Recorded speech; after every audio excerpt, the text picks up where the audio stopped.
Adissa day màgget soxna Ata ban fag nga nekk looy suivre waaw Sénégal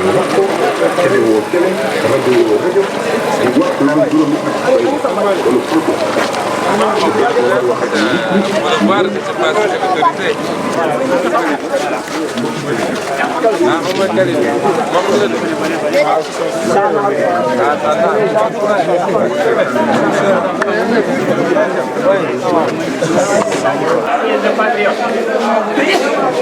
Ah, puis ça n'a pas changé.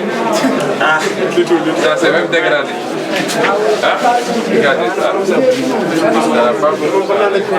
Hein? Est-ce qu'ils sont là? Est-ce que des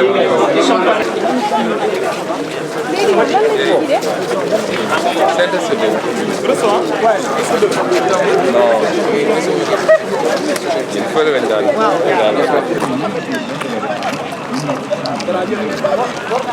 Ah, non.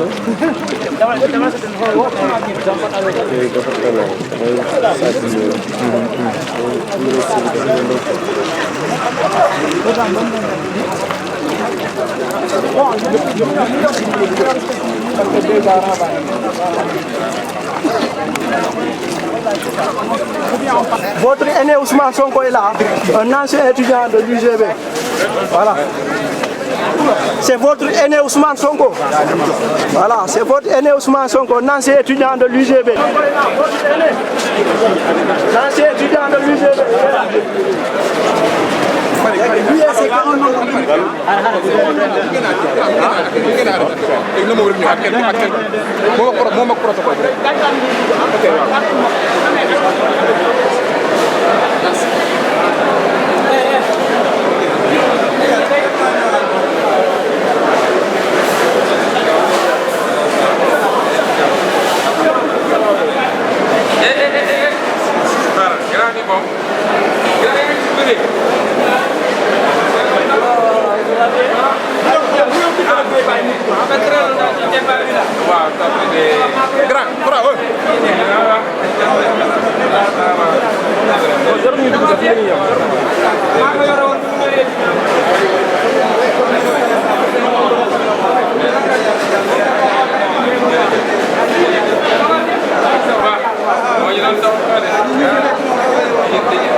Mon parent, on les fait croire que après 3 ans de formation, on va être inséré, on va être quelque chose. Oui, tu auras des salaires chaque mois, mais c'est vraiment quelque chose comme ça. Mais ce qu'on est en train de vivre actuellement ici, nous n'osons même pas le dire à nos parents, parce qu'ils ne croient pas à ça. Ils croient que juste après l'obtention de notre master, quelque chose comme ça, on serait directement inséré. C'est dommage quand même, mais il y a deux choses. Moi, la première, c'est qu'en réalité, il ne faut jamais faire croire aux parents qu'après l'université, on va être inséré. Ça, il n'y a aucune filière de l'université qui le garantit. Mais nous, on a fait une double effort. On a eu notre bac et faire une formation. On fait concours pour passer le concours. Ah, vous arrivez ici par concours? C'est un concours d'État? Oui. Ok. On a fait une double effort. Mais ce qui m'étonne, c'est qu'on a investi ici des milliards et des milliards. On est plus de 500 étudiants. Chaque étudiant, chaque fin du mois, une bourse entière. Chaque fin du mois. On construit ici des bâtiments uniquement pour les étudiants de l'université. Il y a un bâtiment là-bas qui est en construction. Nos bâtiments. On nous a dit que c'est pour nous. Mais comment se fait-il que les gens font cette investigation et financent des milliards et des milliards et forment des gens qui, après juste leur formation, on les laisse balader dans les rues? C'est pour ça que je ne comprends pas vraiment. Mais cette question, elle est générale. Vous pouvez poser la même question sur beaucoup d'autres filières où on forme. Aujourd'hui, au FASTEF, on forme des gens pour enseigner. Et après, on leur dit qu'il n'y a pas de boulot. Ils sont obligés de faire des grèves de la faim ou je ne sais quoi encore. Vous le retrouvez un peu partout. Le problème, c'est un problème général de politique publique. On essaie de retarder les problèmes dans ce pays. Au lieu d'affronter les problèmes, on les retarde. On dit si vous avez une masse critique de jeunes qui ont le bac, qui n'ont pas de travail, la pression est terrible. Il faut créer des filières et leur faire croire pendant 4 ans encore qu'il y a de l'espoir. Et ensuite, on va gérer. Donc, on reporte les problèmes à autre chose en se disant qu'avant la fin de cette période-là, peut-être que l'État aura une solution. Or, un État, c'est des problèmes permanents. Un État par essence. Que ce soit l'État américain, l'État français, en fonction de l'État sénégalais. Ce qui fait qu'après, l'échéance arrive, le produit il est là, on se rend compte qu'on n'a pas de solution. Parce que pour insérer des gens, il faut qu'il y ait une demande, un marché. Il faut qu'il y ait des structures d'accueil. Et si vous n'avez pas ça, ça va, gars? Ça va? Ah, merci beaucoup. Merci, grand. C'est un plaisir de vous rencontrer. Merci, c'est partagé. J'ai vu vos écrits, tout ça, d'autres histoires, mais vraiment, c'est des gens comme vous que le Sénégal a besoin. Merci beaucoup. Amin, merci, merci. Je t'ai aimé sans te voir. Merci, Djeredjef. Merci. Djeredjef. Donc, à la base, on n'a pas une économie ouverte qui puisse créer des opportunités d'emploi. Parce que former le produit, c'est pas ça le plus dur. Mais avoir une ouverture pour que le produit puisse s'insérer, c'est là la difficulté. Or, on a une économie très fermée, où aujourd'hui 80% de l'économie est détenue par les puissances étrangères. Ça veut dire que 80% de notre PIB sort du pays, qu'il soit, surtout quand il est positif. Vous avez l'essentiel des marchés publics qu'on donne aux étrangers et vous avez toutes nos ressources naturelles qu'on a vendangées. Comment un pays peut créer des emplois dans ces conditions-là? Que tu crées, que tu formes dans les métiers comme les vôtres, que tu formes dans les métiers de professeur, que tu formes dans les métiers de banque, assurance. Vous allez à Dakar, Il y a tellement d'écoles de formation maintenant, mais c'est les mêmes formations. Commerce international, banque, assurance, audit, gestion. Il y a combien de banques au Sénégal? Il n'y en a pas 10. Si vous formez des milliers de jeunes, quelle est la banque qui va les employer? Et c'est aujourd'hui, le problème que vous allez vivre, c'est qu'aujourd'hui, quelle est la situation du sport et des infrastructures sportives pour pouvoir accueillir autant de jeunes qui sont formés dans le sport? C'est-à-dire, si dans les 2 ans, 3 ans, on sort 500, ces 500-là, ils vont aller où? Ils vont faire quoi? Avec quelle politique sportive dans ce pays? Quelle politique éducative ou de bien-être dans ce pays? C'est ça le problème. Donc, moi j'ai vu des gens qui ont été formés dans ça, qui aujourd'hui à Dakar sont recrutés par des salles de sport pour oui, parce que l'État n'a pas créé les conditions pour que ces gens-là puissent s'insérer dans la structure étatique et travailler. S'il y avait une vraie politique économique et de bien-être, parce que le sport, c'est pas seulement aller dans les stades et autres, mais on aurait pu créer des structures, comme je l'ai vu au Maroc, où dans chaque grand service, il y a un centre de sport. Vous allez à la direction générale des impôts, il y a un centre de sport. Les gens qui ont fait du sport, ils travaillent jusqu'à 17h. Ils vont là-bas dans les vestiaires, ils se changent. Ils ont un encadreur, ils font le sport, ils prennent le véhicule, ils rentrent, ils sont très bien. Mais ici, ce n'est pas le cas. Même les vestiaires ont besoin des gens, des moniteurs. Oui, mais c'est ça le problème. En tout cas, du courage. On est très content d'être là parce que puis c'est mon université. J'étais là au village pendant 4 ans. Il n'y avait pas encore ce restaurant-là.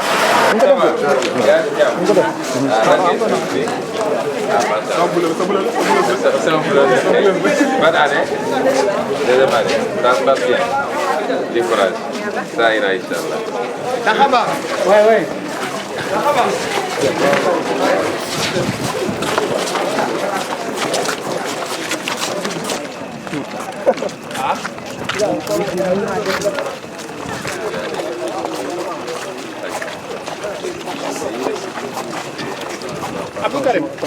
Attention, ñu nekk ci ginnaaw. Nous comptons vraiment avant tout réitérer notre engagement et surtout notre disponibilité pour le combat patriotique que Pastef les Patriotes et la coalition Ndaw Askan Wi à sa tête le président Ousmane Sonko ici présent sont en train de mener. Et sur ce, nous félicitons et nous souhaitons la bienvenue à la coalition Ndaw Askan Wi à Saint-Louis. Et au-delà de cela, nous vous rassurons que le combat patriotique que Pastef et les patriotes a toujours mené, c'est un combat de principe. Et nous qui sommes là, nous avons adhéré par conviction. Et c'est par le biais de cette conviction-là qu'aujourd'hui, le président qui est là, nous vous réitérons encore une fois que ce combat-là, nous le mènerons jusqu'au bout. Même si vous ne serez pas là à donner des instructions de gauche à droite. Parce que nous pensons que le pays, le Sénégal, ça appartient à tous. Et nous devons vraiment prendre notre destin en main pour qu'ensemble nous puissions changer les choses de la manière la plus positive. Et sur ce, nous vous disons bienvenue. Et vous êtes chez vous. Et nous sommes prêts encore une fois à travailler dans la synergie, surtout avec la coordination départementale de Saint-Louis pour leur faire comprendre que nous, on est là. Parce que c'est toujours le monde. Le combat patriotique, tout citoyen qui pense que ce combat que le PASTEF et la coalition Ndaw Askan Wi est en train de mener de concert, nous vous ouvrions grandement les portes et que venez, nous allons travailler ensemble dans la main pour que le patriotisme puisse encore une fois triompher au Sénégal et que nous puissions travailler pour que le Sénégal puisse sortir des 25 pays les plus pauvres. Je vous remercie. C'est vraiment avec un grand plaisir que la coalition Ndaw Askan Wi se retrouve aujourd'hui à l'UGB. Parce que vous savez tous que le combat que nous sommes en train de mener, c'est un combat particulièrement pour la jeunesse. C'est un combat qui s'inscrit dans la durée, donc dans un processus, et qui parle de processus, parle de temps. Et l'avenir, c'est pour les jeunes. Il suffit maintenant d'être conscient que nous devons commencer maintenant, sans perdre de temps. Nous en avons déjà beaucoup perdu. Ça fait 57 ans, comme vous le savez, que le Sénégal trouve beaucoup de difficultés à trouver son chemin. Et il est vraiment temps, justement, que ce chemin-là, que nous y soyons, Et c'est pas pour rien que la coalition a choisi le frère camarade Ousmane Sonko pour en faire sa tête de liste. Parce que, en fait, nous avons retrouvé en lui l'engagement, les compétences et l'éthique qu'il faut, la probité qu'il faut, justement, pour être à la tête de cette coalition-là.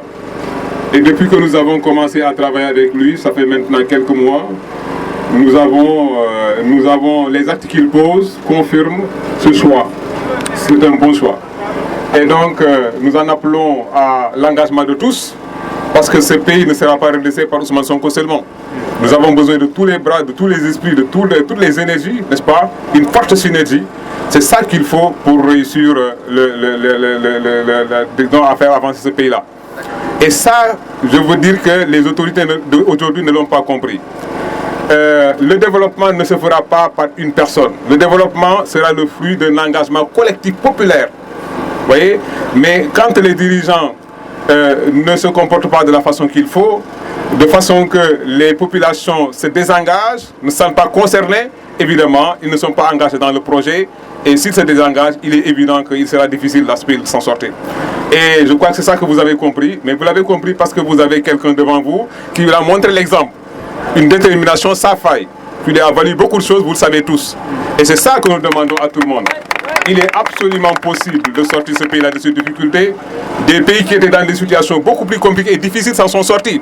Parce que simplement, ils ont eu le leadership qu'il faut. Et nous avons la chance d'en avoir ici. Si tout le monde apporte son appui, il est parfaitement possible de s'en sortir. Je vous remercie, je vous remercie. Bon courage. Merci. Voilà. Merci beaucoup. Vous venez d'entendre le docteur Mohamed Sall, qui est le secrétaire général du MRDS, qui est l'un des partis de la coalition Ndawi Askan Wi. Il est professeur de maths info à l'université de Bambey, donc il est bien dans son temple ici. Je suis particulièrement ému de me retrouver ici. Il y a 20 ans, un peu plus de 20 ans en arrière, en 1995, quand j'entrais dans cette université-là, je ne m'imaginais pas que je reviendrais un jour ici en tant que leader politique pour tenir un discours à des jeunes frères étudiants. Parce que simplement, je faisais partie de ces jeunes-là qui considéraient qu'on perd son temps avec la politique, que tous les politiciens sont pareils, ce qui n'était pas tout à fait faux à l'époque. Il pouvait y avoir des exceptions. De toute façon, il y a toujours des exceptions, mais globalement, les politiciens que nous avions et que nous avons toujours l'habitude de voir brillent par les contre-valeurs que nous connaissons tous, la démagogie, les promesses irréalistes, l'enrichissement sans cause, les détournements de deniers publics, la gestion gabégique et clanique, familiale même, les promesses qu'ils ne tiennent jamais, toutes choses qui font que, en tout cas pour beaucoup d'entre nous, avec l'esprit révolutionnaire qui est souvent celui des jeunes, nous considérions qu'il n'y avait rien à tirer de ces politiciens. Évidemment, le campus grouillé d'activités politiques, il y avait des jeunesses libérales, des jeunesses socialistes, tout ce que vous voulez. Et nous avions parmi eux des amis avec qui nous partagions les amphis. Et à chaque fois que la discussion tournait à la politique, je préférais soit m'abstenir ou simplement m'en aller.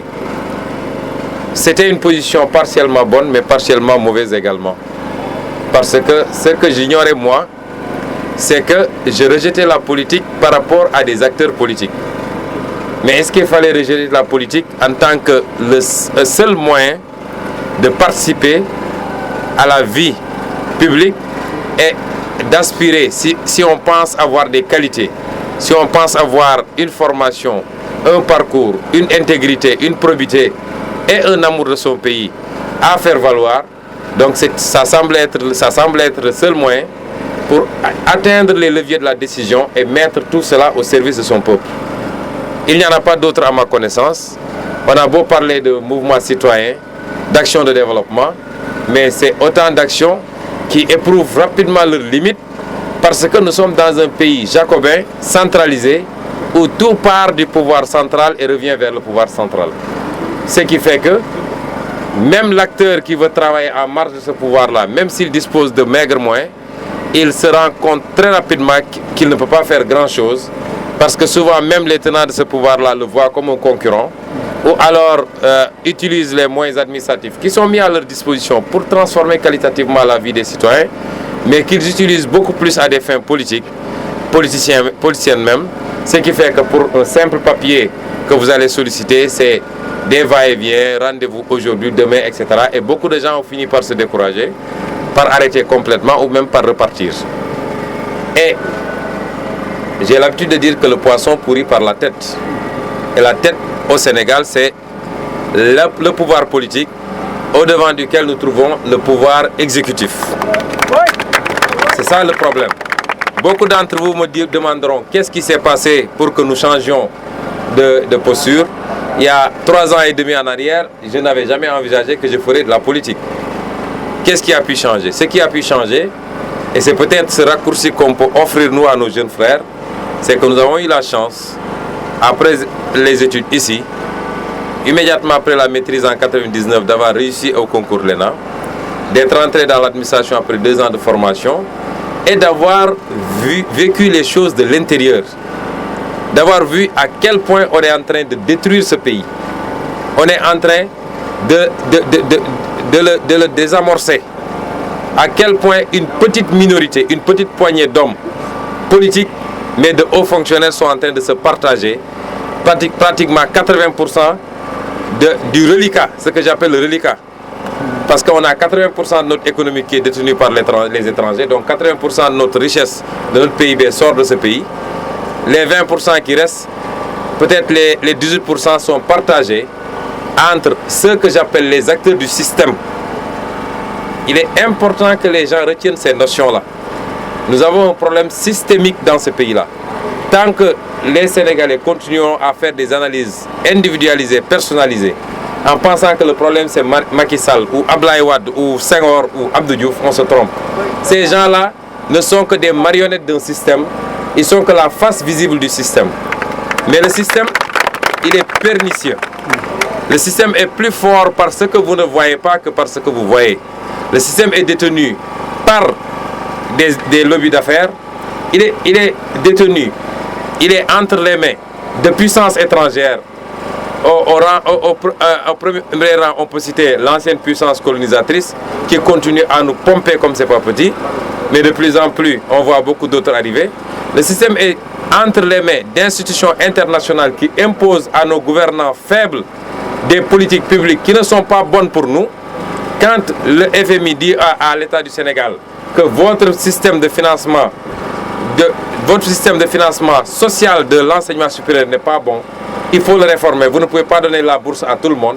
Évidemment, l'État recule et c'est ça qui fait qu'aujourd'hui, beaucoup d'étudiants sont dans des conditions de dénuement parce qu'on leur refuse ce minimum. C'est ce système-là. Le système est détenu il est entre les mains de lobbies médiatiques. Vous voyez de grands, soi-disant, monsieur entre guillemets, aujourd'hui ministre conseil, demain artiste, après-demain politicien, qui tirent les marrons et qui gagnent beaucoup avec le système. Le système est détenu par une partie je dis, de la classe maraboutique. C'est ça le système, il faut que les gens le comprennent. Et à côté de ce système, chacun des segments que je viens de citer, il y a aussi des patriotes. Il y a une partie de la classe maraboutique qui reste digne, qui est patriote. Il y a une partie des hommes de médias qui sont dignes. Il y a des hommes d'affaires dignes dans ce pays-là. Nous en savons quelque chose parce que chaque jour, des hommes d'affaires nous appellent discrètement pour nous dire « ça ma contribution à votre campagne parce que je crois à ce que vous faites ». Ça veut dire qu'ils ne sont pas compromis. Aujourd'hui, il y a des guides religieux qui nous appellent, qui nous encouragent et qui nous soutiennent même. Il y a des hommes de médias qui nous accompagnent. Donc, dans chacun de ces segments-là, vous allez trouver les deux faces. C'est ça la société. Mais ce qui m'intéresse le plus, c'est que vous compreniez qu'il y a un système qui tient ce pays-là. Et c'est pourquoi, même s'il y a des alternances, vous voyez que les mêmes acteurs politiques se maintiennent. Demandez-vous pourquoi Moustapha Niasse, pourquoi Djiboka, pourquoi Ousmane Gom, pourquoi Tanor, pourquoi ces gens-là sont là depuis avant ma naissance jusqu'à présent. Pourquoi, malgré les clivages idéologiques qu'ils nous qu'il nous affiche. Certains disent qu'ils sont socialistes, d'autres communistes, d'autres libéraux, mais ils parviennent à transcender tout ça pour rester tout le temps collés au pouvoir. Vous savez, dans ce pays-là, il y a des gens qui n'ont jamais travaillé. Il y a des gens que Senghor a pris directement de l'université, les a amenés à l'ENA sans concours. C'est ce qu'on appelait le recrutement sur licence. Ils sont sortis de là-bas pour aller directement au cabinet de Senghor. Ces gens-là n'ont jamais sué de leur vie. Ils ne conçoivent jamais la vie loin de l'État. Quand ils perdent le pouvoir, vous mettez 6 mois, vous rencontrez ces gens-là, vous vous dites, est-ce que ce n'est pas un zombie qui marche? Ils maigrissent, parce qu'ils n'ont jamais travaillé, ils ne savent même pas c'est quoi le prix de l'électricité ou le prix du riz dans ce pays-là. Et l'exemple que je donne souvent, je dis, puisque c'est le même système, qu'on s'appelle libéral ou socialiste ou ceci ou cela, le poisson c'est le poisson. Vous pêchez un poisson de l'océan Atlantique, vous le jetez à l'océan Indien ou l'océan Pacifique, il va nager parce qu'il est dans son élément, il est dans son système. Les jeunes d'aujourd'hui doivent comprendre qu'il est temps que les jeunes s'assument. Parce que le mal est dans la jeunesse. Vous savez, vous ne pouvez pas avoir une population, je donne les statistiques de la NSD, ce n'est pas mes chiffres, constituée à 64% de jeunes. Et pourtant, c'est une gérontocratie qui nous dirige depuis 57 ans. Pourquoi les jeunes démissionnent? Pourquoi les jeunes n'assument pas leur part de responsabilité? Pourquoi les jeunes ne se disent pas c'est notre tour? Pourquoi on pense qu'au Sénégal, on est incapable de fabriquer une nouvelle élite dans tous les domaines? Dans les grandes démocraties, la force de ces démocraties-là, c'est qu'il y a un système de régénération de la classe politique. Au Sénégal, on est d'accord qu'il faut une régénération de la classe dans l'arène. Quand j'étais un peu gosse, quand j'étais à l'université, c'est Tyson qui commençait à émerger, qui a mis à la retraite les Toubabou Dior, les mangas, etc. Un nouveau cycle est arrivé jusqu'au Balla Gaye 2, etc., jusqu'à Limousine qui est là avec nous. On est d'accord qu'il y a une régénération à ce niveau-là. On est d'accord que dans le football, il faut qu'il y ait régénération. Il y a quelque temps, on parlait des El Hadji Diouf, c'est désormais derrière nous. Ainsi de suite. Ceux qui sont là, les Sadio Mané, dans 5 ans, on n'en parlera plus. Mais pourquoi dans la classe politique, les gens pensent que tant que les leaders politiques ne meurent pas, ils doivent être là. Même quand on a 92 ans, on revient pour dire j'ai été président de la République, maintenant je vais être député. Comment peut-on... Ça veut dire que tout ce qu'on produit dans nos universités là, ça vaut rien. On est incapable de créer d'autres leaders. Et c'est pourquoi aujourd'hui, c'est nous les jeunes. Nous sommes la tranche supérieure de la jeunesse, vous êtes la tranche médiane, parce qu'il y a les gens qui sont dans les lycées qui peuvent être un peu plus jeunes. Ça ne veut pas dire qu'il faut jeter dans la poubelle tous les vieux, non. Il y a des vieux compétents, sérieux, des vieux qui mènent le combat que nous menons depuis le temps de la clandestinité, qui ont fait la prison, qui ont été radiés de la fonction publique. On en a parmi nous. Le doyen Al-Lakan qui a aujourd'hui 80 ans, qui a été radié à 2 reprises de la fonction publique. La radiation, ça n'a pas commencé avec moi. Et qui sont toujours là, qui conduisent son véhicule chaque jour pour venir au siège, qui ne veut ni de poste de député, ni de poste de ministre, mais il veut qu'avant la fin de sa vie, il voit la concrétisation des idées pour lesquelles il s'est battu. Est-ce que nous, les jeunes, on a le droit de reculer quand on a des exemples comme ça? Et c'est aujourd'hui ça le challenge. Pourquoi la France est capable d'élire un président qui a 39 ans? La France, c'est plus difficile à gérer que le Sénégal. Et pourquoi nous, on pense que c'est des septagénaires ou octogénaires qui doivent nous diriger? Et c'est ça la véritable révolution. Ça ne veut pas dire qu'il faut mettre n'importe quel jeune. Quand il y a la compétence, quand il y a l'engagement, quand il y a la probité, l'intégrité, quand il y a l'amour de la patrie, quand toutes ces conditions sont réunies, il est temps que nous rasions ce système, je pèse bien mes mots, pour mettre à la place un autre système. Aujourd'hui, c'est notre avenir, nous les jeunes. Moi, j'ai aujourd'hui 43 ans, depuis 2 jours d'ailleurs. Mais aucun étudiant ne m'a souhaité bon anniversaire d'ailleurs. Bon. Donc, je me considère encore jeune. Je suis né l'année où le président Abdoulaye Wade créait le PDS. c'est pas normal qu'on soit tous deux tête de liste pour une élection législative aujourd'hui. Ce n'est pas normal. L'avenir, c'est nous. J'ai mon aîné à 15 ans aujourd'hui. Je me bats pour lui, je me bats pour mes petits-fils. Je ne me bats plus pour moi. Ce que je devais avoir dans la vie, je l'ai. Parce que je n'ai pas besoin de milliards si ce n'est pour aider les autres. Ce que j'ai, à mon âge, j'ai ma maison, j'ai ma voiture, j'ai mon foyer, j'ai ma dépense quotidienne. Qu'est-ce qu'on attend de plus de la vie? Absolument rien. Si on s'engage, si on se bat, c'est pour 14 millions de Sénégalais. Mais c'est particulièrement pour la jeunesse. Le Sénégal a tout ce qu'il faut. Tout, sauf les bons leaders. Dites-moi, qu'est-ce qui manque dans ce pays-là? Vous avez du pétrole, vous avez du gaz, vous avez de l'or, vous avez du zircon, vous avez du fer, vous avez du phosphate, vous avez un sol extrêmement arable, riche. Tout ce que vous cultivez, ça marche. Vous avez 750 km de côte avec tout ce que vous voulez comme poisson. Est-ce que la Corée du Sud, qui nous vend aujourd'hui Samsung, qui nous vend LG, qui nous vend Kia et Hyundai, est-ce que la Corée du Sud a ça? Il n'a pas. La Corée du Sud est un territoire aussi grand que les régions de Diourbel et Kaolack réunies. Et il y a 23 millions de personnes qui s'entassent là-bas. En 1960, on était au même niveau. Aujourd'hui, c'est la 10e économie. Quelle est la différence? Il y a eu, à un moment donné, à partir de 1963, de bons leaders qui ont su imprimer à la Corée du Sud sa marche actuelle. Ce qui est le sens tout à fait contraire avec nos leaders. J'ai tendance à dire qu'on a eu 4 mauvais présidents. 4 mauvais présidents. Peut-être que le moins mauvais, le moins mauvais, plus ou moins, c'est Abdoulaye Wade. Mais on a eu 4 mauvais présidents dans ce pays-là. Il est temps qu'on ait enfin que les Sénégalais choisissent, qu'on arrête ce que le proverbe, comme disait Jean, Sénégalais, il est temps qu'on sache que il est tout aussi important de défaire un régime que d'en faire un nouveau. Si on en défait un, alors qu'on n'est pas capable d'en tirer toutes les conséquences pour en faire un autre, ça ne sert à absolument rien. Et c'est à terme ce que je crains, c'est que toutes les populations finissent par être totalement découragées. Et ça nous arrive nous. Parce que souvent les gens vous encouragent, ils vous félicitent, tout le monde vous suit. Mais les gens ont deux appréhensions. La première, ils disent attendons de voir un peu encore parce que gis nañ fi diw ak diw. Et la deuxième, souvent ils vous disent ngir yalla bu len soppiku bu len mel nit ñi. Mais si ça continue, par exemple nous, si on trahissait l'espoir qui commence à naître et qu'on nous confie, ça veut dire que ce pays-là ne croira plus jamais à quelque chose. Ça nous interpelle, nous qui sommes au devant, mais ça interpelle chacun d'entre vous.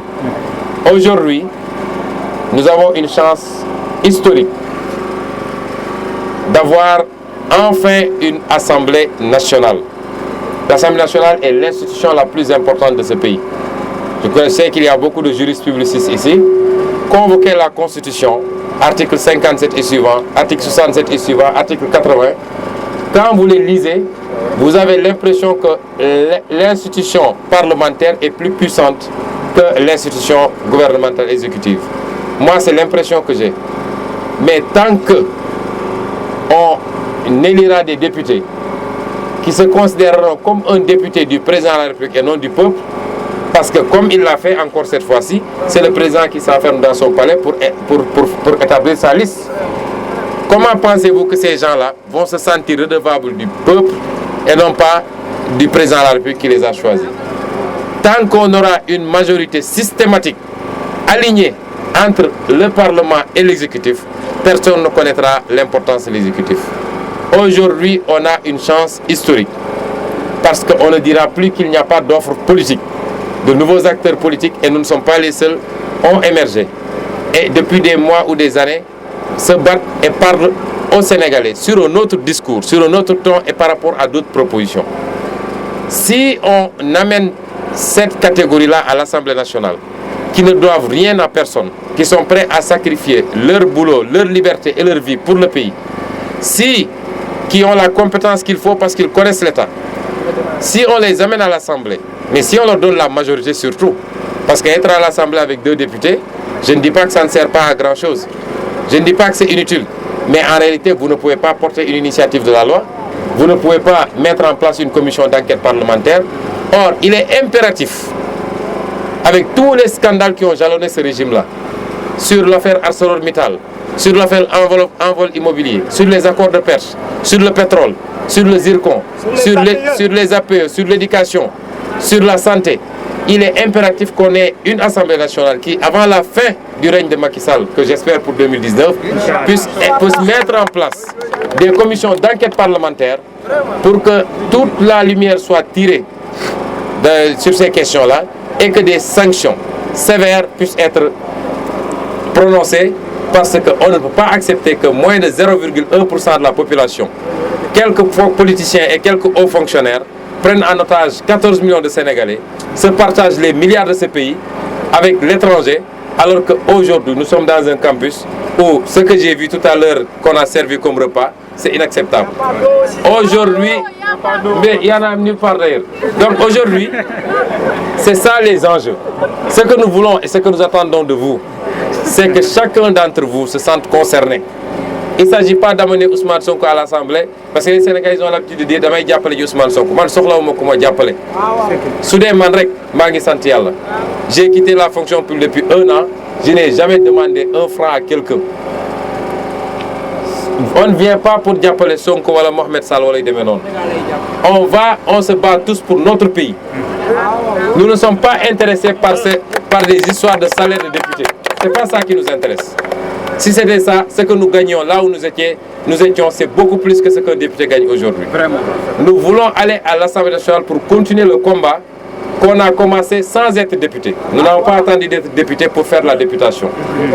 Donc ça, chacun d'entre nous doit se sentir concerné.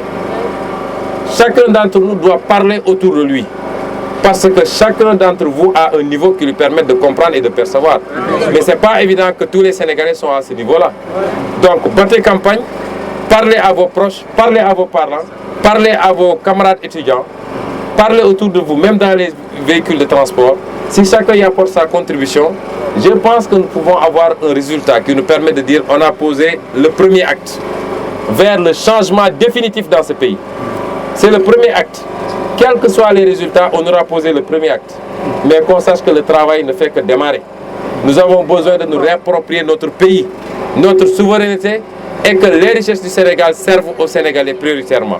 Et ça, c'est l'œuvre de chacun d'entre nous. Chacun d'entre nous doit se dire, ça doit valoir des sacrifices. Et c'est ce que nous attendons des étudiants. Je ne peux pas tirer en longueur parce qu'il fait nuit et nous avons beaucoup d'autres étapes. Mais si le message est bien perçu, au moins l'étape de l'université aura été une étape extrêmement importante. Et s'il y a, je ne sais pas, une ou 2 interpellations, pas plus parce que le temps est très court, nous allons y répondre rapidement et nous demanderons aux étudiants d'être compréhensifs pour la suite.